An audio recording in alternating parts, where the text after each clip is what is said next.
బ్రతికినన్నాళ్ళు నీ భజన తప్పనుగాని మరణకాలమునందు మరతునేము.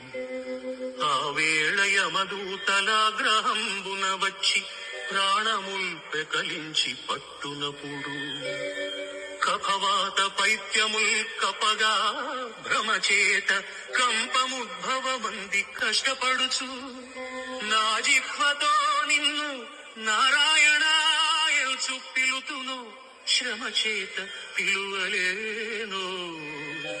నాటికిప్పుడి భక్తి నీ నామ భజన తలచెదను చెవిని వినవయ్య ధైర్యముగను. భూషణ వికాస శ్రీధర్మపుర నివాస దుష్ట సంహార నరసింహ దురిత దూరా